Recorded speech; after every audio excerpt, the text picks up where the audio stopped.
ரெண்டாவது, தஜ்ஜால் அதே பர்வீன்கிற சகோதரி தான் கேட்குறாங்க, தஜ்ஜால் தாய் தந்தைக்கு பிறந்து கியாமத்து நாளின் நெருக்கத்தில் வருவான் என்று சொன்னீர்கள், அதற்கு ஆதாரம் சொல்லவும் கேட்குறாங்க. அப்போ தஜ்ஜால்ங்கிறவன் ஆதியிலேருந்து இருந்துக்கிட்டே இருக்கிறான் அப்படிங்கிற மாதிரி தான் அதிகமான அறிஞர்கள் சொல்கிறாங்க. எங்கே ஒரு இடத்துல இருந்துக்கிட்டு இருக்கிறான், திடீர்னு வெளிப்படுவான் அப்படிங்கிற மாதிரி சொல்கிறாங்க. அப்போ திடீர்னு ஒருத்தன்லாம் வர முடியாது. ஏதாவது எல்லாமே ஆதம்லேருந்து தான் பிறந்து வந்திருக்க முடியும். திடீர்னு ஒருத்தன் வர பொதுவான ஒரு விதி, பொதுவாக எந்த ஒரு மனிதனாக இருந்தாலும் ஒருத்தன் வருவான் என்று சொன்னீங்கன்னா அவன் தாய் தந்தைக்கு பிறப்பான் என்பது தான் அர்த்தமே தவிர ஆகாயத்திலேருந்து இறக்கப்படுவான்னு அர்த்தம் வராது. யாரை பற்றி வருவான்னு சொல்லப்பட்டாலும், பிற்காலத்தில் மகதி வருவார்னு சொல்லப்பட்டால் மகதி எங்கேருந்து வருவார்? அது ஆகாயத்திலேருந்து வரமாட்டார். இந்த பனு ஆதமுடைய மக்களில் ஒரு சந்ததியாகத்தான் அவர் வருவார். அப்போ யாரை பற்றி வருவார் என்று அறிவிப்பு சொல்லப்பட்டாலும் அதனுடைய பொதுவான அர்த்தமே என்னென்று கேட்டால், எல்லா மனிதர்களும் எப்படி வருவார்கள் அப்படி தான் வருவார்கள். எல்லா மனிதரும் எப்படி வருவார்கள்? ஒரு தாய் தந்தை வழியாக வருவார்கள். இந்த ஒரு பொது விதியே நமக்கு போதுமானது. தஜ்ஜால் வருவான்னு சொல்லப்பட்டிருக்கு. வருவான்டா என்ன வரணும்? அவன் ஏதோ ஒரு தாய் தந்தைக்கு பிறந்து வருவான்ட்டு தான் பொதுவான ஒரு புரிதல் இருக்கும். அதுவே போதுமான ஆதாரம். அது போக இன்னும் சில காரணங்களை வைத்து நம்ம என்ன செய்யலாம், இதை தஜ்ஜால் இன்னும் பிறக்கவெல்லாம் இல்லை, அவன் எங்கேயும் சங்கிலியால் பிணைக்கப்பட்டுலாம் இருக்கலை, இனிதான் பிறக்க போகிறான், மனித குலத்தில் ஒருவனாக தான் பிறப்பான் என்பதற்கு இன்னும் பல செய்திகளை நம்ம சான்றாக எடுக்கலாம். அதில் ஒரு செய்தி இருப்பதாக இருந்தால், புகாரியில் 1354வது ஹதீஸ். அதில் என்ன வருதுன்னு கேட்டால், ரசூலுல்லாஹ்வுடைய காலத்தில் இப்னு சையாதுன்னு ஒரு பையன் இருந்தான், ஒரு இளைஞன். அவன் என்ன செய்கிறான்னா, சில விஷயங்களை ஒரு மறைமான விஷயங்களெல்லாம் சொல்கிற மாதிரியாக ஊர் மக்கள்கிட்டலாம் செய்தி பரவுகிறது.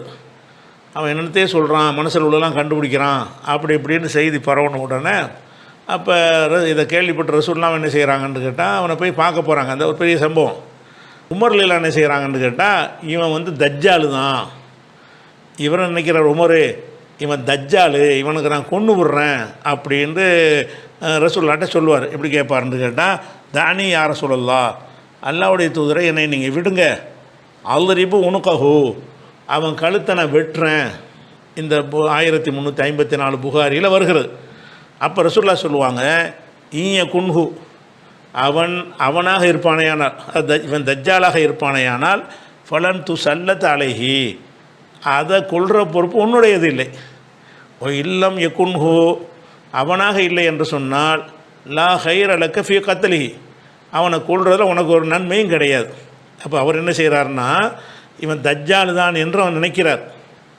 அப்போ ரசூலுல்லாஹ் என்ன செய்கிறாங்கன்னா, தஜ்ஜாலாக இருந்தால் உனக்கு என்ன பிரச்சனை, அது ஈசா நபியில் கொள்வார், தஜ்ஜாலை கொள்வதற்குரிய வேலை ஈசா நபி கொடுக்கப்பட்டு நீ எதுக்கு கொள்கிறேங்கிற.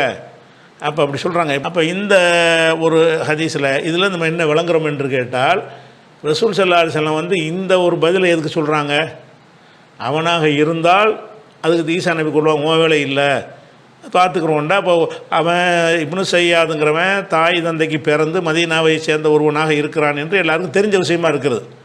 அவனுக்கு அம்மா இருக்கிறாங்க, அவனுக்கு அப்பா இருக்கிறாங்க. அப்போ ரசூலுல்லாஹ் நினைஞ்சிருப்பாங்கன்னா, அவன் இப்படி ஒரு தஜ்ஜாலாக இருக்கான், அவனுக்கு அப்பா அம்மாவும் இருக்காங்களே, இப்போ தானே பிறந்து இந்த ஊரில் வளர்ந்துருக்கிறான்னு ரசூலுல்லாஹ் அந்த பதிலில் சொல்லியிருப்பாங்க. ரசூலுல்லாஹ் என்ன செய்கிறாங்கன்னா, இருக்கலாம், அவனாக கூட இருக்கலாம், அது உன் வேலை கிடையாது. அவனாக இருந்தால் அது ஈசா நபி பார்த்துக்குருவார். அவனாக இல்லைன்னு சொன்னால் உனக்கு ஒரு நன்மை அதில் கிடையாதுன்னா என்ன அர்த்தம்? அப்போ தஜ்ஜால் என்பதற்கு தாய் தந்தையருக்கு பிறந்து வருவான் என்ற ஒரு கருத்து தான் ரசூலுல்லாஹ்வுக்கு இருந்திருக்கிறது. அப்படி தான், அதனால தான் தாய் தந்தைக்கு பிறந்த ஒருவனை பற்றி அவர் நினைக்கும் பொழுது சந்தேகத்துக்குரிய வாசகத்தை சொல்கிறாங்க. இப்படி அவனாக இருந்தால் அவனை கொள்வது உன் வேலை இல்லை, அவனாக இல்லை என்று சொன்னால் அதில் ஒரு நன்மை கிடையாது, விட்டுட்டு போ. அப்படிங்கும்போது என்ன வருது, அவன் தஜ்ஜால் இல்லைன்னு ரசூலுல்லாஹ் மறுக்கலை. பிறகு பார்ப்போம் தஜ்ஜாலுடைய வேலைகளை செஞ்சான்னா தஜ்ஜால்னு பிறகு முடிவெடுக்கலாம்.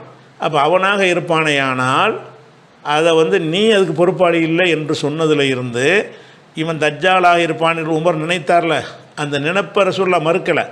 இருந்தால் பார்ப்போம், ஈசா நபி அவன் கொண்டுருவாங்க, அப்படி இல்லைன்னா உனக்கு வேலை இல்லை அப்படின்னு சொன்னால், அப்போ தாய் தந்தையர் மூலமாக பிறந்த ஒருத்தனை பற்றி தானே அது பேச்சு வருது. அப்படி பிறந்தவன் தஜ்ஜாலாக இருக்கலாம் என்ற அந்த பேசிக்கு தப்பாக இருந்தால் அதை ரசூலுல்லாஹ் விளக்கியிருப்பாங்க.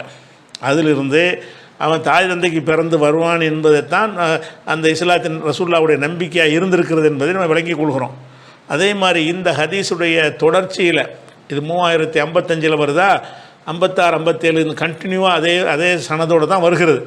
அதில் இப்னு உமர் சொல்கிறாரு, சும்மா காமன் நபி ஸல்லல்லாஹு அலைஹி வஸல்லம் ஃபின்னாசி, பிறகு ரசூலுல்லாஹ் மக்கள்கிட்ட எந்திரிச்சு நிற்கிறாங்க, அல்லாஹ் புகழ்கிறாங்க, புகழ்ந்துட்டு சும்மா தக்கர தஜ்ஜால். இந்த டாபிக் நடந்ததுக்கு பிறகு கண்டினியூவாக நடக்கிற இன்னொரு செய்தி. அப்போ என்ன செய்கிறாங்கன்னா, மக்கள்கிட்ட எந்திரிச்சு நின்று சும்மா தக்கர தஜ்ஜால், பிறகு தஜ்ஜாலை பற்றி குறிப்பிட ஆரம்பித்தார்கள். அப்போ என்ன சொன்னார்கள்னு கேட்டால், நான் அவனை பற்றி உங்களுக்கு எச்சரிக்கிறேன், நூஹ் நபியும் அவருடைய சமுதாயத்துக்கு எச்சரிக்கை பண்ணியிருக்கிறார், இருந்தாலும் அவர்களெல்லாம் சொல்லாத ஒரு செய்தியை நான் உங்களுக்கு இப்போ சொல்லப் போகிறேன். என்ன சொல்லப் போகிறேன்னு கேட்டால், நீங்கள் தெரிந்து கொள்ளுங்கள், அவன் உருகன் ஊனமுள்ளவனாக இருப்பான். அல்லாஹ் என்பவன் உருகன் ஊனமுள்ளவன் கிடையாது. அப்போ இவன் தஜ்ஜால் இல்லைங்கிற சொல்ல வளர்க்குறாங்க. அவனை தஜ்ஜால்னு சிலர் நினைக்கிறத பார்த்துட்டு தான் உமர்லான இந்த பதிலை சொல்லிவிட்டு மக்கள்கிட்ட என்ன செய்கிறாங்கன்னா, நீ அவனை தஜ்ஜால் என்ன செய்கிறாதீய, அவனுக்கு 2 கண் நல்லா இருக்குது, தஜ்ஜால்னா ஒரு கண் ஊனமுள்ளவனாக இருப்பான். அந்த ஒரு கண் ஊனம்ங்கிற ஒரு பேசிக்கை வச்சு தான் அவன் தஜ்ஜால் கிடையாதுன்னு ரசூலுல்லாஹ் வளர்க்குறாங்க. அப்போ தாய் தந்தைக்கு பிறந்து வந்திருக்கான்னு அந்த டாப்பிக்கு சொல்லியிருப்பாங்க. இல்லாட்டி அவன் எப்படிப்பா அவன் ஏற்கனவே ஒரு இடத்துல இருந்து விலங்குகளில் கட்டப்பட்டிருக்கிறான், அவன் உடச்சிக்கிட்டில் வருவான், இவன் நமக்கு தெரிஞ்சு பிறந்தவன் அவ்வளோ இருக்கிறான், இவன் எப்படி தஜ்ஜாலாக இருப்பான்னு அந்த டாப்பிக்கை சொல்லாமல் ஒருகன் ஊனம்ங்கிற ஒரு டாப்பிக்கை சொல்கிறாங்க என்ற ஒரு செய்தி 3057வது ஹதீஸில் வருகிறது. அதே மாதிரி இது அவனாக இருந்தால்னு அந்த வாசகம் பொதுவாக தான் தஜ்ஜால்னு வாசகம் வரல. அவனாக இருந்தால் அது உன் பொறுப்பு இல்லை, அவனாக இல்லை என்று சொன்னால் அதில் உனக்கு நன்மை இல்லைங்கிறாங்கல்ல. இதில் தஜ்ஜால்னு எங்கே வருது, அதை பற்றி தான் வருது, சிந்திச்சா விளங்குது. இருந்தாலும் அப்படி வாசகம் இல்லையே அப்படின்னு நினைத்தோமே. ஆனால் அபூதாவுடைய அறிவிப்பில் ஈயக்குன் ஃபலந்து சல்லத் அலைஹி ஏனி தஜ்ஜால், அதை தஜ்ஜாலை குறித்து இப்படி ரசூலுல்லாஹ் சொன்னார்கள். அது அவன் தஜ்ஜாலாக இருப்பானேயானால் ஓம் பொறுப்பு இல்லைன்ற தஜ்ஜாலைத்தான் குறித்தாங்க என்ற செய்தி அபூதாவுதில் தெளிவாகவும் என்ன செய்யப்பட்டிருக்கு, சொல்லப்பட்டிருக்கு. அதே மாதிரி என்னென்று கேட்டால், இந்த இப்னு சையாத் ஒரு மாதிரியாக ரசூலுல்லாஹ்வுக்கு எதிராகலாம் சில செஞ்சுக்கிட்டு இருந்தான். ஒரு சின்ன ஒரு காலகட்டத்தில் அப்படி அல்லாஹ் அவனை ஆக்கியிருந்திருக்கிறான். பிறகு அவனுக்கே இரையச்சம் அவனுக்கு திருந்தி அவன்கிட்ட ஒரு மாற்றம் ஏற்பட்டு அவன் இஸ்லாத்தை தழுவி கொண்டான். இஸ்லாத்தை தழுவிட்டு ஹஜ்ஜிக்கு வேற என்ன செய்கிறான், போகிறான். ஹஜ்ஜிக்கு போகும்போது அபு சயீத் அல் ஹுத்ரி என்கிற சஹாபியும் அவனோட சேர்ந்து ஹஜ்ஜிக்கு போகிறார். அப்போ சஹிப்து இப்னு சாயிதின் இலா மக்கத்தை, நான் மக்கா வரைக்கும், மதீனாவிலேருந்து மக்கா வரைக்கும் இப்னு சையாதோடு நான் நினைஞ்சேன் தோழமை கொண்டிருந்தேன். இப்போ கால் அலி அவன் என்னிடத்தில் கேட்டான், தஜ்ஜாலுக்கு இப்னு சையாத் கேட்குறான், அமா கது லக்கீத்து மினன்னாசி எஸ்வமூன அன்னி தஜ்ஜால், நான் தான் தஜ்ஜால்னு மக்கள்லாம் நினைக்கிறாங்களே, அதை பற்றி சிந்தித்து பார்த்தீர்களா அப்படின்னு அவர்கிட்ட போய் தஜ்ஜால்னு சொல்கிறது பரவலாக இருக்குது. ஊர் பூரா இவன் தஜ்ஜால்னு பரவி போச்சு. இந்த இப்னு நினச்ச மாதிரி நிறைய பேர் நினச்சிருக்கிறாங்க. அப்போ அதை பற்றி முறையிடுறான் அந்த இப்னு சாயிதுங்கிறவர் என்ன செய்கிறார், முறையிடுறான்னு சொல்லக்கூடாது, ஏன்னா அவர் இஸ்லாத்தை ஏற்றுக்கொண்டதுனால அந்த இப்னு சாயிது முறையிடுறார் யார்கிட்ட, அபு சயீதுகிட்ட. அப்போ அவர் சொல்கிறார், மேலே அவர் இப்னு சாயிது சொல்கிறாரு, அலஸ்த சமயத்தை ரசூலுல்லாஹி ஸல்லல்லாஹு அலைஹி வஸல்லம் யக்கூல், ரசூலுல்லாஹ் சொன்னதை நீங்கள் கேட்கலையா, இன்னஹு லா யூலது லஹு, அவனுக்கு புள்ளக்குட்டி இருக்காது என்று ரசூலுல்லாஹ் சொன்னாங்கல்ல, எனக்கு புள்ளக்குட்டி இருக்குதே, நான் எப்படி தஜ்ஜாலாக இருப்பேன். அப்போ என்னங்கிற தஜ்ஜால் நான் இல்லைங்கிறதுக்கு முன்ற ஆதாரம் என்னென்னு கேட்டால், எனக்கு வாப்பா அம்மா இல்லாமல் நான் அந்த ஆணாதியாக இருந்துக்கிட்டு இருப்பேன்ற அவர் அந்த வாதம் வைக்கலை. நான் தஜ்ஜால் இல்லைங்கிறதுக்கு என்ன வாதம் வைக்கிறார்னு கேட்டால், அந்த ஆள் ரசூல் ஸல்லல்லாஹு அலைஹி வஸல்லம் சொன்னாங்க, இன்னஹு லா யூலது லஹு, அவனுக்கு பிள்ளையே பிறக்காது என்று ரசூலுல்லாஹ் சொன்ன உங்களுக்கு தெரியுமா அப்படின்னு இப்னு சையாத் அபு சையிட்ட கேட்குறார். அபு சையத் என்ன செய்கிறார், தெரியுமா, அம்மா ரசூலுல்லாஹ் சொல்லியிருக்கிறாங்க. அப்போ இப்னு சையத் சொல்கிறாரு, கது உளிதல்லி, இப்போ எனக்கு பிள்ளை இருக்குதே, இப்போ நான் தஜ்ஜால் இல்லை, தஜ்ஜாலுக்கு பிள்ளை குட்டி இருக்காது, எனக்கு குழந்தைகள்லாம் இருக்குதே அப்படின்னு அவர் சொல்கிறார். ரெண்டாவது கேட்குறாரு, ரசூல் ஸல்லல்லாஹு அலைஹி வஸல்லம் அவர்கள் தஜ்ஜால் என்பவன் லா எதுகுலுல் மதீனத்தை வலா மக்கத்தை, மக்காவிலே மதீனாவிலே நுழைய மாட்டான்னு ரசூலுல்லாஹ் சொன்னாங்க, அது தெரியுமா, நீங்கள் கேள்விப்பட்டிருக்கீங்களான்னு இப்னு அபு சையிட்ட கேட்குறார். அப்போ அபு சையித் சொல்கிறாங்க, ஆமாம் ரசூலுல்லாஹ் சொல்லியிருக்கிறாங்க. அப்போ ஃபக்கத் உளித்து பல் மதீனா, நான் மதீனாவோட பிறந்திருக்கிறேன், வஹான உரிது மக்காவுக்கு நான் போயிட்டுருக்கிறேனே, அப்போ என்னை நான் தஜ்ஜால்னு நினைக்கிறீங்க, தஜ்ஜால் மதீனாவுக்குள்ளே வரவே மாட்டான்னு ரசூலுல்லாஹ் சொல்லிட்டாங்க, மக்காவில் வரமாட்டான்னு சொல்லிட்டாங்க, நான் பிறந்ததே மதீனா தான், இப்போ உங்களோட சேர்ந்து ஹஜ்ஜிக்கு மக்காவுக்கு தான் போயிட்டுருக்கிறேன், அப்போ நான் 2 இடத்துக்கும் போகிறேனே, நான் எப்படி தஜ்ஜாலாக இருப்பேன் அப்படின்னு சொல்லிட்டு என்ன செய்கிறாரு அவர் சொல்கிறார். இதில் இதில் இதில் முக்கியமான கவனிக்கிற ஒரு விஷயம் என்னென்னு கேட்டால், அப்போ தஜ்ஜால் என்றது இந்த அந்த இப்னு சையாத் மறுக்கும் பொழுது தஜ்ஜால்னு இப்படி பிறந்தங்க வருவான், உங்களுக்கு தெரியாதா, எங்கேயோ இருப்பான், விலங்கை போட்டு கட்டியிருக்கு, உடச்சிட்டு தானே வருவான் இருக்குது, அவன் தாய் தகப்பன்லாம் யாருன்னு தெரியாமையில் இருக்கணுன்ட்டு அப்படி பதில் சொல்லலை. தஜ்ஜால்னு அவனுக்கு புள்ள குட்டி இருக்காதுன்னு எனக்கு இருக்குதுல்ல, மக்கா மதீனாவுக்கு வரமாட்டான்னு நான் வர்றேன்ல, ஆனால் தஜ்ஜால் இல்லைன்னு சொன்னதை ரசூலுல்லாஹ் சொன்னதாக அபூ சைத்தை கேட்டு அபூ சைத் ஒத்துக்கிறார். அபூ சைத் ஒத்துக்கிட்டதுனால அந்த ஹதீஸ் ஆத்தன்டிக்கான செய்தியாக போகுது. அப்போ தஜ்ஜாலுங்கிறவன் மக்களோட மக்களாகத்தான் பிறந்தான் வருவான் என்பது இதிலேருந்து வழங்குகிறது. அதே மாதிரி ஒரு கட்டத்தில் இது புகாரில் 7355வது ஹதீஸில் வருகிறது. அதாவது ஜாபீர் இப்னு அப்துல்லா அவர் என்ன செய்கிறாருன்னா, யஹ்லிஃபு பில்லாஹி, அல்லாஹ் மேலே சத்தியம் பண்ணி சொன்னார், அன்ன இப்னு சாயிது தஜ்ஜால். இந்த இப்னு சாயிது, இப்னு சையாதுன்னு வரும், சில இடத்துல இப்னு சாயிதுன்னு வரும், இந்த இப்னு சையாது தான் தஜ்ஜாலு அப்படின்னு ஜாபீர் சத்தியம் பண்ணி சொல்கிறாரு.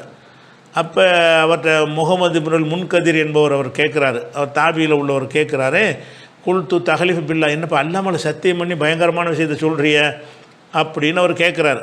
அவர் சொல்கிறாரு, இன்னி சமயத்து உமர் அவர்கள் யஹ்லிஃப் அலா தாலிக்க, இப்படி சத்தியம் போட்டு சொன்னார்கள், இந்த நபி ஸல்லல்லாஹு அலைஹி வஸல்லம் ரசூலுல்லாஹ்வுக்கு முன்னிலையில் வைத்து சத்தியம் போட்டு சொன்னார்கள்.